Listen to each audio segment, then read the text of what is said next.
Mr. Speaker, and for the very patient way with which she answered question. However, there are things that need to be asked, but I will really try my best to really make this short. Thank you very much, Thank you po. Senator. Short question lang muna.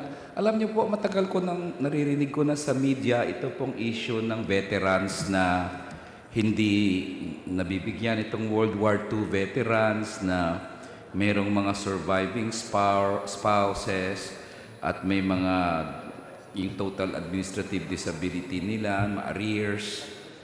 Can you please describe ano po ba ito?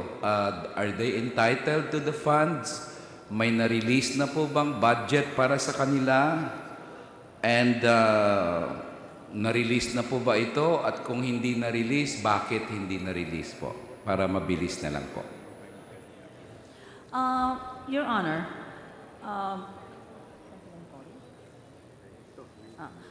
yung ating mga World War II veterans, nabayaran na po sa administrasyon na ito. Pero meron din sila arrears. So, ito po ay 6 billion na arrears. Total TAT arrears by priority. Ito po ay para sa mga surviving spouses ng deceased World War II veterans. That's 3 billion. 3 billion po. 3 billion. There are 21,171 surviving spouses. 31,000. 21. 21,171. Oh. So, 80 years old and above by 2016 yes po. ay 16,000 plus. Yes po. Yung Yeah. 79 years old naman and below by 2016 is 4,934. Tama Yan po. ang accountability natin sa 3,573,457 Yes po. million. Ang intindi ko po, may allocated budget na ito previously, Mr. Speaker.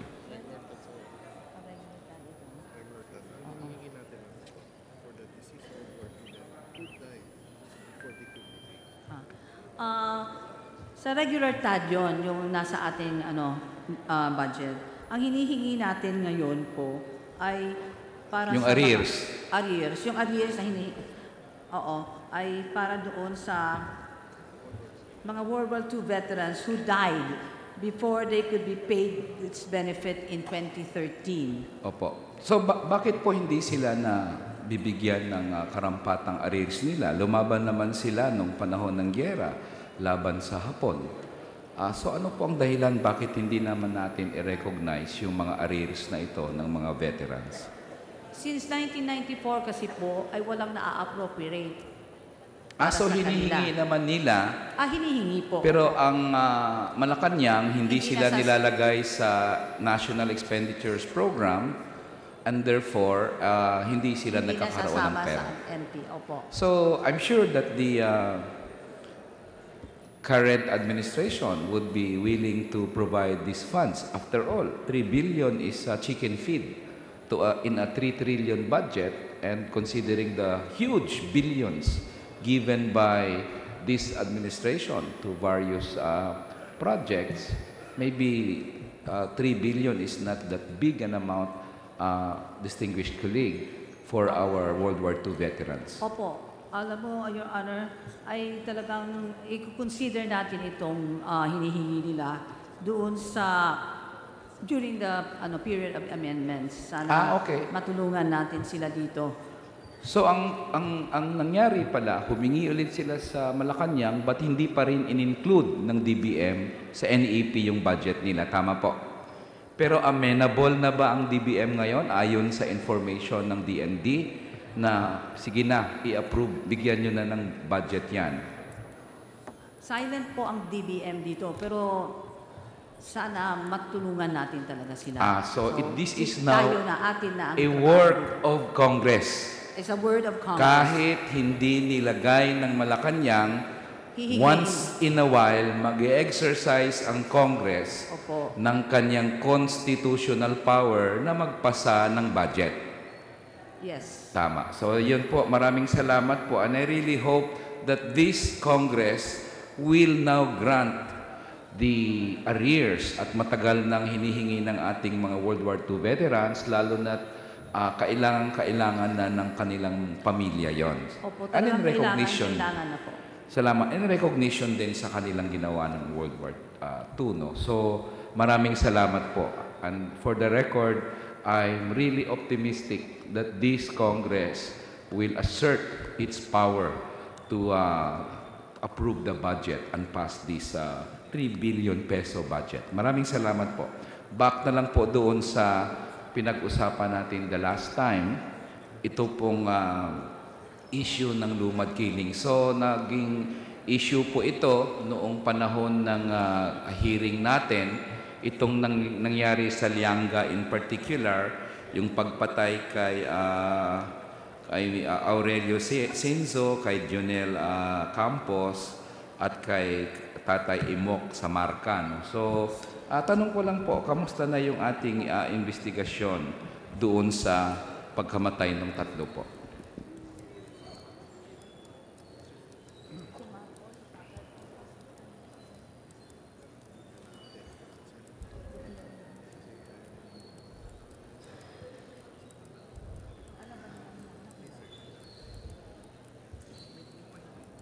Oo, may tanong na. Ito ba yung Marcos?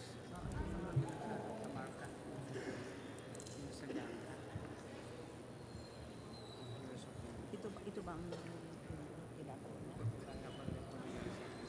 Mr. Speaker, Your Honor, ito ba yung sa Lianga, sa Surigao? Yes, yung sa Lianga sa Surigao Oo. po. Ito yung burning and killing incidents doon Yes po, no? Okay. Opo. Ano ulit? Sumilab eh. Gumilab. Spell. Bakit? Can you spell it na lang po? Can you spell it? Gumilab. Kumilad? Dumilad? Gumilad. G. As in G. Okay. Gumilad. Okay. So, ano po bang papel niya? Bakit siya ang tingin ng military? Meron siyang, ano ang relasyon niya sa buong incident po? Siya po yung platoon leader ng Alpha Company doon. And Alpha Company is stationed where?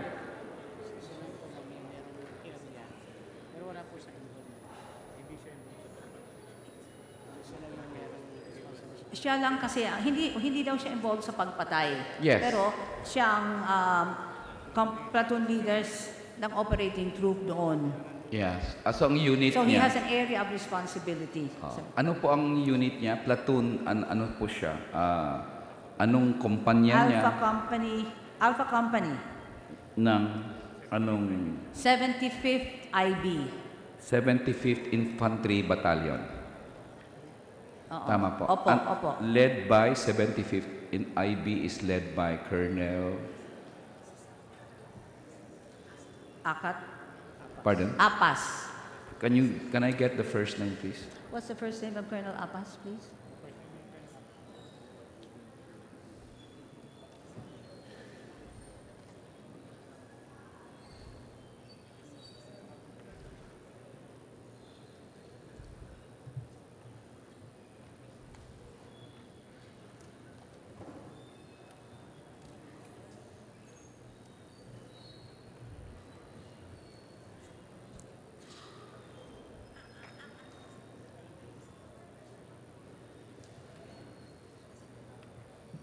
One minute suspension, please. For 1 minute.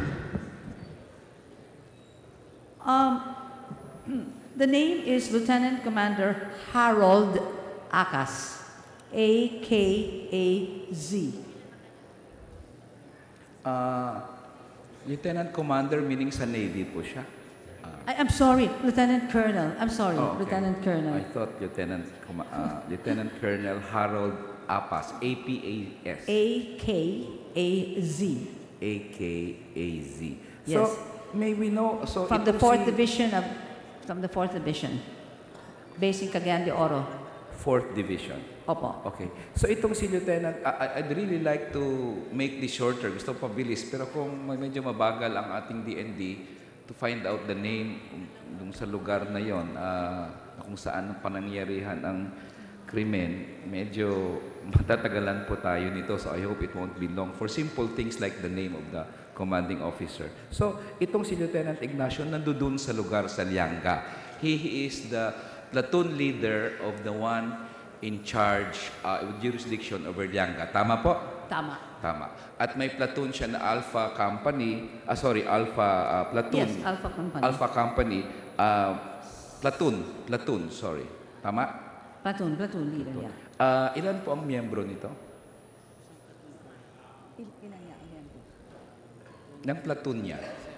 27 members po. 27 members. So meron silang, anong tawag po doon? Platoon headquarters o platoon detachment? Anong tawag po doon? Sa kung saan sila nakabase?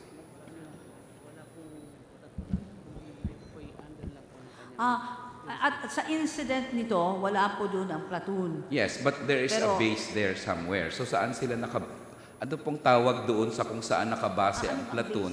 Is it a detachment base or a platoon headquarters or what can we call that? Para lang sa tawag ko. Company headquarters po. A company headquarters. Okay. So, ang company headquarters po, saan po ito nakasituate? Sa Yanga. Sa Lianga. Sa Lianga. Okay. So, how far is the company headquarters? So, pero may platoon detachment din doon sa area? O Wala po. wala? So, parang inassign ng kumpanya si Lieutenant doon sa area na yon, Siyang pero ang sakos. company. Sakop How niya. far is the company headquarters from Al-Qadeb, the school company headquarters where the incident happened? Is still in Lianga. Around 16 kilometers from Yanga. 16 kilometers. Oo. So, pag pumupunta si Lieutenant Ignacio doon sa lugar, kasama ang platoon niya, saan na lang sila nagsistay? Sa barangay hall na lang muna or sa, siyempre, operations still take days, di ba? Hindi ka naman pumupunta doon, uwi ka mamayang hapon. So ano yan? May detachment sila na maliit na checkpoint or something na kung saan sila nagbe-base. Oo. Hindi sila nasa barangay hall, pero they're in the forested area ng barangay. Doon sila nag-encamp. So, the forest area is, of course, nearer to Lianga than Nearer to the Lianga than the company. company headquarters. Yes. So, anong ginawa? Anong kasalanan ni Lieutenant Ignacio? Actually, ang kasalanan ni Lieutenant Ignacio ay hindi siya kasali doon sa killings o ay sa kanya talaga kasi yung area na yon. Yes. And he might have, kaya siya ay inanuhan ng court-martial proceedings kasi baka mayroon siyang ginawa na para at least, o mayroon siyang hindi nagawa para hindi nangyari itong nangyari doon na killings po.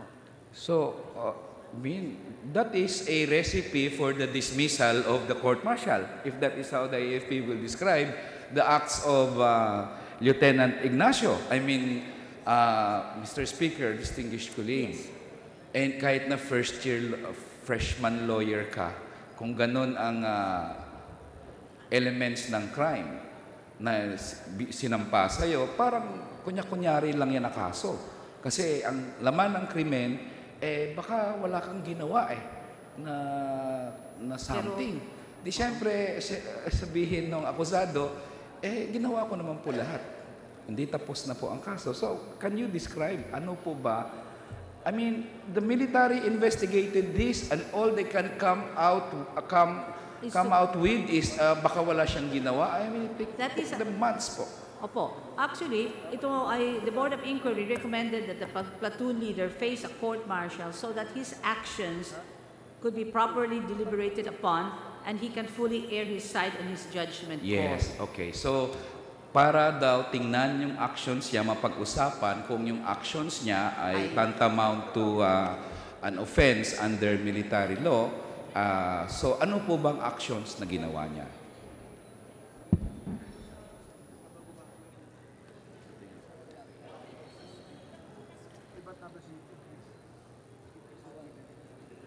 Yusek Batino is a very good lawyer, I'm sure, and he will know that what can constitute a probable cause when you file a case in a court-martial proceedings.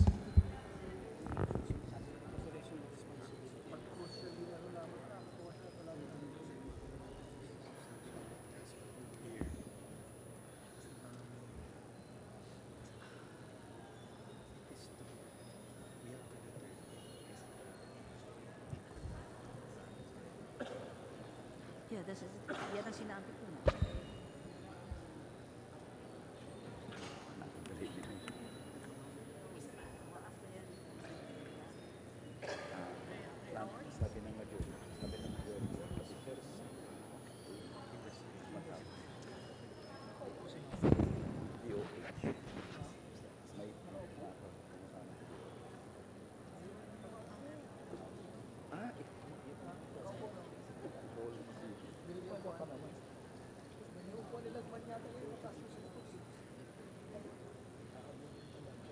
Nakaupo.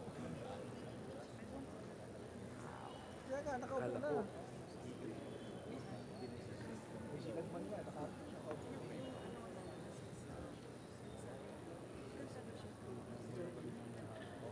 Akala ko dinisignan ka kawawa.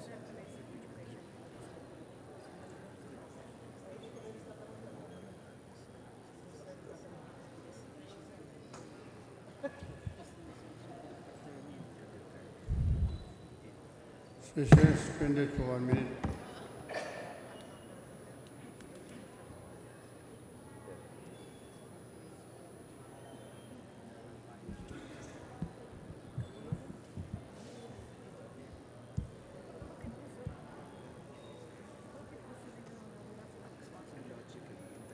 Kasi pag may kalaban sila, to deter Ito, Venezuela.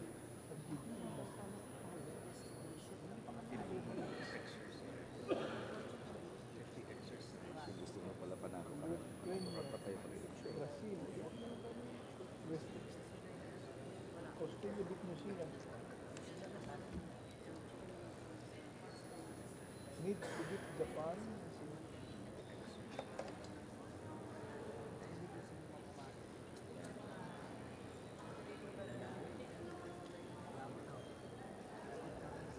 Session resumed. Your Honor, the incident happened in the area of Lieutenant Ignacio, and obviously it happened in this area of responsibility. So logically, an investigation would be conducted to determine if he exercised proper command and control. That is what. Yes, yes. Your Honor, I hope you ask those briefing you na ang investigasyon po nangyayari ngayon. The moment you file a case, hindi yung korte ang mag-iimbestiga ng actions po.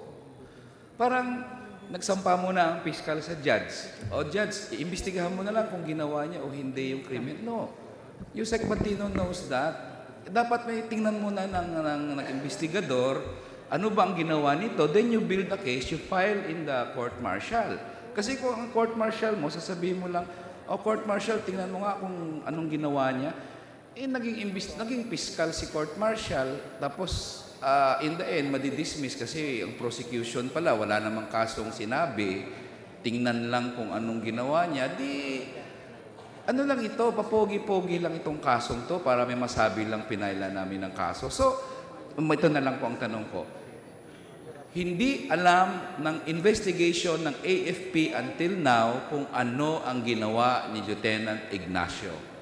So parang logical lang po na siya ang in charge diyan, therefore kakasuhan siya ng court-martial.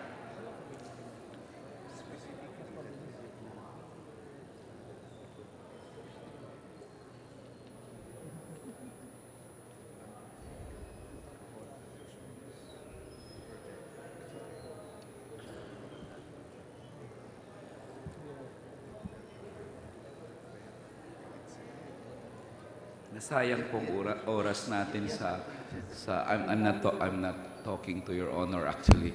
I'm actually talking to the DND and the AFP. Parang yun lang palang message nyo. Nobody will be convinced na seryoso kayo kung ganun lang ang description nyo ng kaso nyo kay Lieutenant Ignacio. everybody will say, gawa-gawa nyo lang, anong klaseng kaso yan? Saan ka nakakita ng kaso na, tingnan ng court martial kung anong ginawa niya.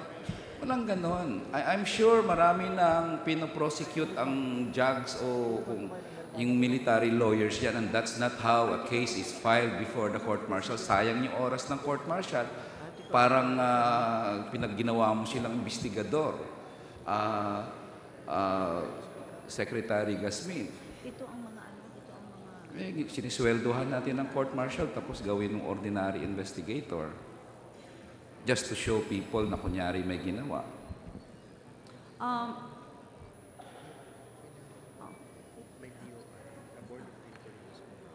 Your Honor, a board of inquiry was conducted Yes, and the and inquiry recommended said, the filing of charges, which is the Article of War 96, as I mentioned before, and Article of War 97. Opo. Specifically, that he did not undertake all actions to prevent Yes, opo. this incident. Thank you po. So ano dapat ang ginawa niyang aksyon? Yun, doon na po ako sa action eh. Ano ba, saan ba siya? Anong ginawa niya?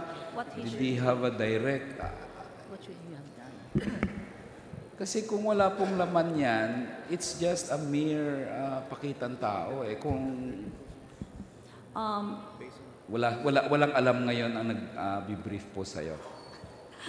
It will be determined, wala. Sabi nila, Yes. it will be determined So, by the court Yes. martial. So ang reason po ng kaso dahil siya ang may jurisdiction and as mentioned by the DND, logically, he will be court-martialed to find out kung as the one in charge of the area. So logically po, si Lieutenant Colonel Harold Acas ay kakasuhan din sa court-martial. Because logically, Lieutenant Colonel Acas has jurisdiction also over the place.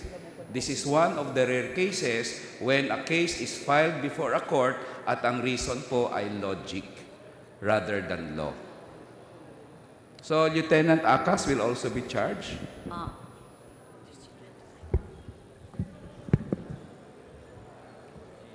Will he be?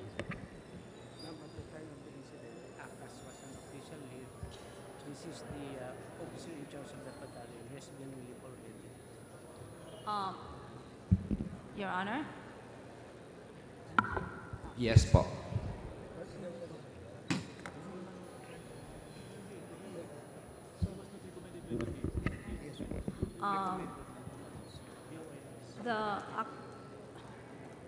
What's his name? What's his name? Ano ba si Akas Colonel? Lieutenant Colonel. Lieutenant Colonel Akas seems was not recommended by the BOI to be charged. It was only Lieutenant Ignacio that was. Yes po, pero ang reason bakit kakasuhan si Lieutenant Ignacio kasi siya ang may jurisdiction sa lugar. So si Lieutenant Acas may jurisdiction din sa lugar. So kung ganun ang elements ng offense ni Lieutenant Ignacio, the same with Lieutenant Harold Acas. So bakit po hindi siya kasama kung siya rin yung may jurisdiction? Admitted po kanina, di ba, na siya ang may jurisdiction as the head of the 75th Infantry Battalion po.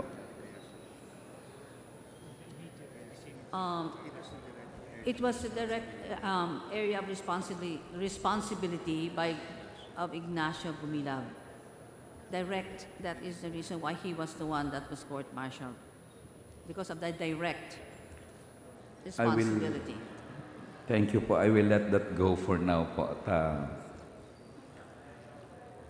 But the actual question that we thought the military is going to find out, kasi charge sila na ang paramilitary nila ang involved sa killing, was sino ang pumatay. Akala ko yun, I mean, how many months na ito, tapos all that the DND can come up, tingnan po namin kung anong ginawa ni Lieutenant o may ginawa siya, parang, it will only take you one day. Actually po, one day, nangyari yung Lianga, bukas na bukas, pwede na po mag-issue ang Board of Inquiry ng, court-martial, Lieutenant Ignacio, tingnan na lang natin kung anong ginawa niya o hindi niya ginawa. It's one day, all you need to know, kung ganun lang naman ang kaso, sino ang in charge dyan, Si Lieutenant Ignacio, di tapos, filean agad siya ng kaso kasi he is in charge. Pero matagal na po ito eh. So, sino po ang pumatay according to the investigation ng military? Parang hindi, I mean, di ba? That's the logical question. Yes. Well, at least yung alam nyo sa investigasyon nyo. Nandito po. Based sa investigasyon that was conducted by the police, the witnesses identified the perpetrators as brothers Bobby and Loloy Tejeros. Bobby Bobby and Loloy Loloy Tejeros. Tejeros and Gareto Laino. Tatlo sila. Gareto Careto Laino. Okay. Said criminal case has already been filed against the three. And who are these three? These said perpetrators are members of the lawless armed group Lumads, who went to Magahat and announced that the killing is part of the ongoing Lido. This is equivalent to the more popular term Rido of our Muslim brothers. Lawless armed group. Lawless, Okay. yes. So ito pala. Okay. So mga lawless armed group sila, hindi naman sila NPA. Parang what is this? Isang Parang grupo lang siguro. lumad sila. Lumads, opo. Hindi naman sila NPA.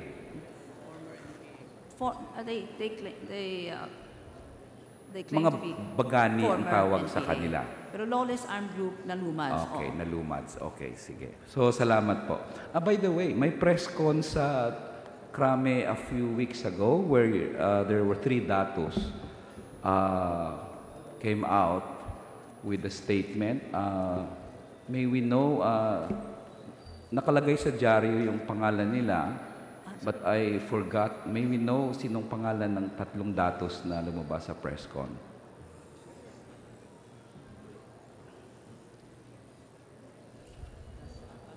Nandyan. Before that po pala, may nalimutan lang ako just not to waste time. So this PNP report, kailan nasampa na po ba itong kasong ito? Opo. When was the nasampa na po. case filed, if I may ask? During the hearing ng Senate, ng Congress hearing, the committee hearing. That was the day that filed was.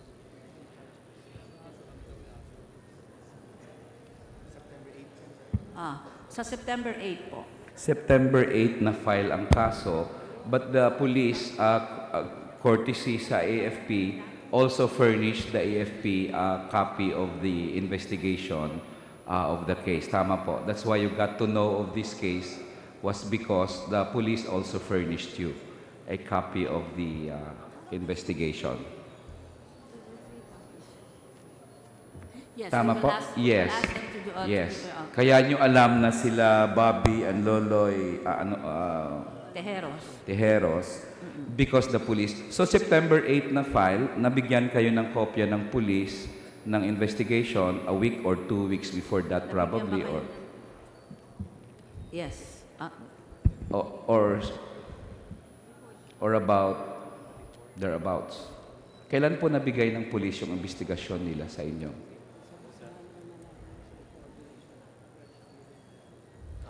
No, they were not given a copy of the report. So how did you know that Through communication. there was a communication? The police communicated Communication on and coordination. September 8 or before September 8? When was the coordination?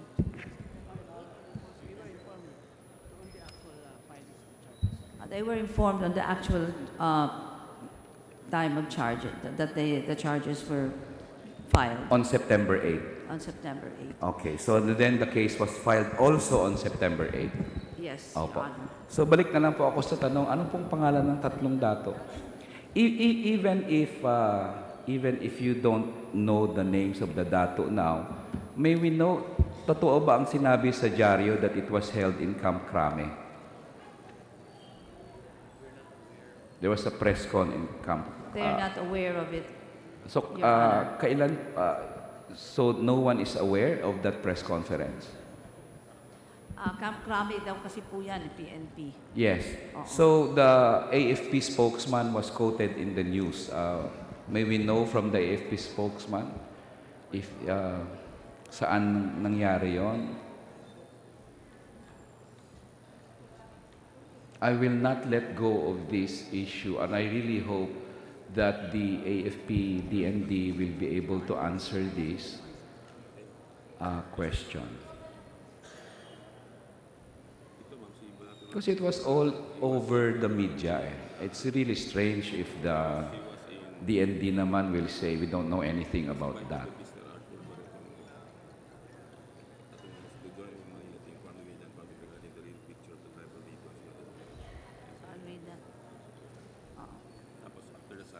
I'll read that. The slides, mamaya pa yung slides. I'm not asking that right now.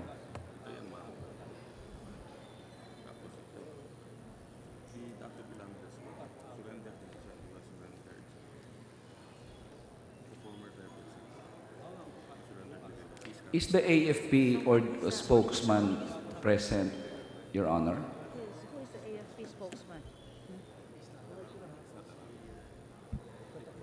No, Your Honor, he's not around. So can we have the data na? Yes, it says allegedly this Datu Balandres was brought by the military to Manila for a press conference Yes. in Camp Aguinaldo. Camp Aguinaldo, sorry, I made a mistake. Okay. Camp Aguinaldo, yes. Yes, Mr. Arthur Tariman, the convenor, Victims of Justice,